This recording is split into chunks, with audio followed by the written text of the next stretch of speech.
Euskararen nazioarteko eguna gugaren hori egiten gaituen hizkuntzarena eta honekin lotuta gaurko saioan Mikel Arginarena.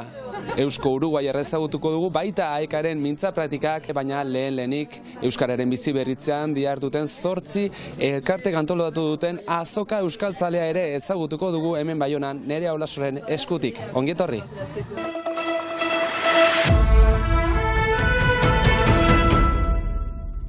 Euskara bizi berritzeko lanean eta ahaleginean dauden 8 elkarte batu dira Egu Berrietako merkatu euskaltzalea antolatzeko.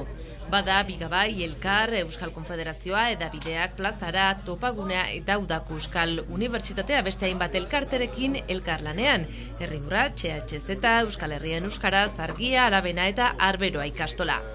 Ondorioz, diru sarrerak elkarte horien sustengurako baliatuko dira. Nahi ginoen ideki gune bat, nun Egu Berriko garai horretan Euskaraz mintzatzen altzen, Euskaraz erosten altzen, eta Euskaraz trukatzen alginuen gure artean. Eta justuki ere gauzak erosiz ere elkarte batzu laguntzea, eta Euskararen alde ari diren elkarte batzu laguntzeko parada eman. Saltzaileak euskaldunak dira. Eta haien laguntzeko, zenta hemen piskatzailea da gure produktuen saltzeko, beraz hemen saltzeko eta laguntzeko. Elkarten arteko merkatu kolektiboak, katiluak, jantziak, tapizak, liburuak, diskak, jokoak, zakuak eta barluze bat. Jendeak bazuen kuriositatea hainitz. Jende hainitz jindira gure ikustera eta zer da hori, zer saltzen da, beraz jende interesatua zen. Eta kanpoan emanez ere gauzakola, denek badakite Euskarari buruz emaiten dutela diru hori, beraz laguntza handi bada ere. Etxepareko baso profesionaleko ikasle hauentzat ere ikasteko aukera. Gu terminalean gira, merkataritza sailean. Eta merkatuak eta egiten ditugu ere batzutan. Eta hor baginuen proiektu bat urte bukaeraren zat. Eta hemen etortzea haien laguntzeko eta produktuak ere saltzeko. Patxa eta San Andres Plaza artean dagoen lokal honetan gaur ez ezik, 7an 21 eta 23an izanen da Egu Berrietako merkatu euskaltzalea. Ni Mikel Arginarena Mikelini naiz, 37 urte ditut, nik. Sortzez Uruguaikoa naiz, Uruguain sortu nintzelako. Montevideokoa, zehazki, hiriburukoa bai. Baina aita dut altsazukoa, nafartarra. Eta 20 urteekin joan nintzen Bilbora bizitzera. Betidanik nahi nuelako Euskal Herrian bizitzea. Eta gogoa nuelako. Eta gero zehazki joan nintzen ikasketak egitera. Berriz Uruguaira joan nintzen, eta nire mutilaguna amengoa denez, Baionakoa denez, momentu batean berak erabaki zuen hona etortzea, eta ni jarraitu nion. Euskara han Uruguain ez zuen transmititu, aitonak bazekien, baina monak ez, eta ingurumean ez zegoen inork hitz egiteko. Aitonak hitz egiten zuen bakarrik behiekin, beraz zen raza. Baina hor zegoen, gero bera zendu zen, nik 8 urte nituenean, beraz ez genuen hainbeste partekatu. Baina nolazpait markatua izan ginen anaia eta biok, zenta aitak erabaki zuen hori. Anaiari jarri zion Iñaki izena, eta niri Mikel, beraz markatuak izan ginen. Eta ni 16 urtekin hasi nintzen ikasten Uruguain, Euskaletxe batean. Jarraitu nuen ikasketekin, jarraitu nuen Bilbon, eta gero han utzi nituen ikasketak jarraiteko, zenta bazen desberdintasun handi bat kalean entzuten nuena klasetan ikusi genuenarekin, eta sartu nintzen bizkaierazko murgiltze batean. Ni euskaldun berria naiz, zahartu da nolazpait eta gero berritua, eta beraz, sartu nintzen AEKan, egin nituen hasieran bizpahiru ikastaldi, eta gero sartu nintzen formakuntza trinko batean, 6H da izen dena, eta egin nuen 6 hilabeteko formakuntza bat, egunero 6 horen eta erdi. Eta gero egin nuen formakuntza hori, eta gero proposatu zidaten kurtsoak ematea, eta eman nuen ikastaldi bat, baina aldiz irakasle gisa, eta gero sartu nintzen Baionako eskolan, eta orain irakasten ari naiz. Jasota partekatzen, jaso dudana ere partekatzen, hori biziki polita da eta unkigarria.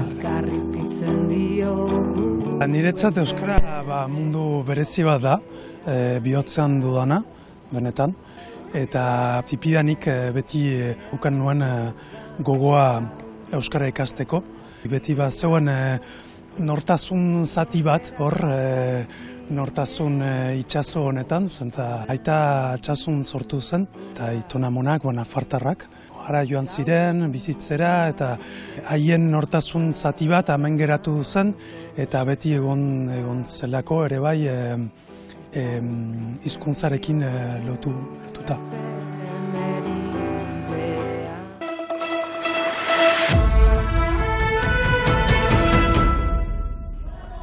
Praktikatu egitasmoari esker, Aekako mintza praktika talde berriek martxa hartu dute iparraldeko hainbat txokotan. Doniban Eloitzunen, Hendaian, Uztaritzen, Itsasun, Kanbon eta Baionan astero elkartzen dira taldeak euskaraz hitz egin eta egunerokotasunan leku gehiago irabazteko. Hain zuzen, Baionan 8 talde sortu dira eta laster 9. ere izango dute. Mintza praktika talde hauen arrakastaren eredu da. Bada jende urbildu dena eta ongi pasatzen da, bai dinamika politak sortzen dira.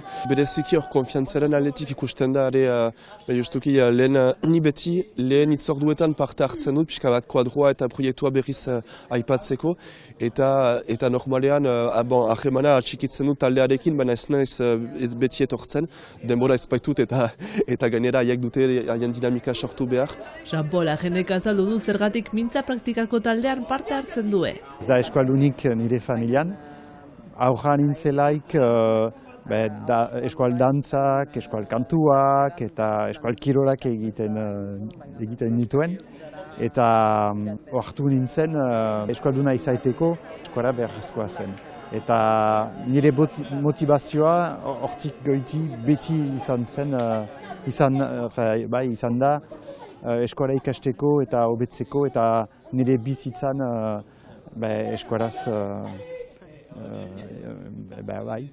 eskualaz bizitzea. Hizkuntza landu bai, baina ez bakarrik. Mintza praktika lehentasuna da, baina baita ere harreman berriak, eskola harreman berriak deskubritzea hori bikaina da. Zeren gure artean ez genuen ezagutzen lehen eta mintza praktika talde horri esker,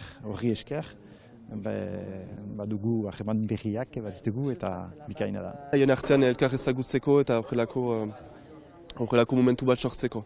Piskat taldeak urutzatzeko eta haien artean beste harreman batzuk sortzeko euskaraz. Blair Kanadatik dator eta Euskal Herrian bizi da duela 6 urte. Eta euskara bizirik egotea oso garrantzitsua iruditzen zaio.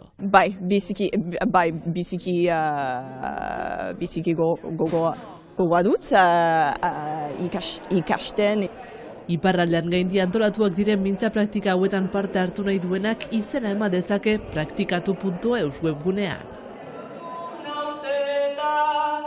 Ikusentzuleok euskararen egun honetan euskarari errotik lotua dagoen bertsolariekin gure agurra. Asteburuan Ziburuko Baltsan elkartean izan bai ditugu 1983tik gaur arte jokatu diren Euskal Herriko 8 txapelak irabazi dituzten Andoni Egaña, Maialen Lujanbio eta Amets Arzaiuz. Hasieran gogoan hartu arren gaza. Lapurtarraren agurrarekin doakizue gurea ere, baina gogoratu gaur gaueko 10 laurden gutxitan Bizkar Soro filma ikusteko parada izanen duzuela hemen ETV baten. Plazer baduzue, jararte. Mundua aldatzeko bide efikaza. Plaza euskalduntzea ez baita erraza. Hobeda edo zein txoko bihurtzea plaza.